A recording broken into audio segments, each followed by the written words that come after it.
Hi, today I am going to show you how to create a hexagon in Geometer's Sketchpad. This will be a regular hexagon. I'm going to do this with construction tools so that the hexagon, once you create it, will actually preserve all of the characteristics of a hexagon even when you drag it around. I'm going to start with a point that'll be the center of my hexagon.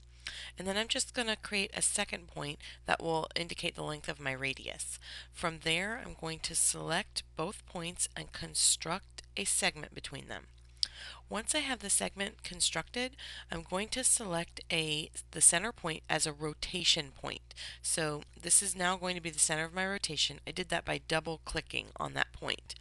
And then I'm going to select this segment and this line, or in this point up here, and I'm going to rotate. So I'm going to use the transformation menu.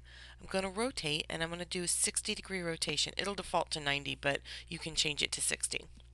Click rotate, and I now have a new segment that has been rotated exactly 60 degrees counterclockwise. And then I can just continue to rotate 60 degrees and repeat that process until I've gone all the way around and created all of the radii for my regular hexagon. I chose 60 degrees because I know that in a hexagon there are 6 vertices, and 360 degrees of total rotation divided by 6 is going to give me 60 degrees for each angle. So with that done, I now have the skeleton of my hexagon, and I can go ahead and finish it up by selecting points and creating the segment.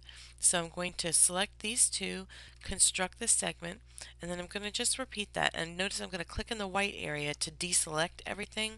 Then I'll select just the 2 points that I want to construct my segment with. Deselect, select again and construct, deselect, select again and construct. As long as you have your 2 points, it'll highlight only the things that can be done with what you have selected.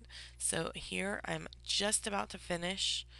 Oops, I forgot to select my other point. Just about to finish. There's my hexagon.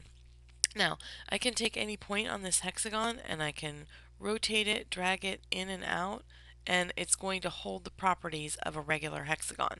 I can measure things like the length of a segment, and that measurement should be precisely the same as every other measurement that I select because of the way it's constructed. See how the radius, the segment length, and then even the other radius over here are all exactly 3.79 centimeters. If I drag them out, watch the measurements change and notice how they preserve their congruency.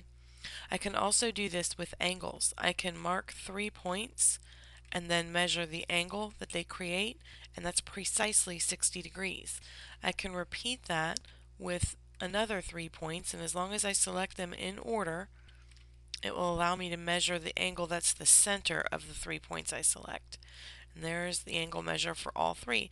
And of course I can drag this in and out, and notice that those 60-degree angles stay fixed. So no matter what size our regular hexagon is, the triangles that are inside are equilateral triangles no matter the size. And the side lengths are congruent no matter. So that's what makes them equilateral and what makes this such a special figure. That should be all for now. Certainly if you have any questions, call or email.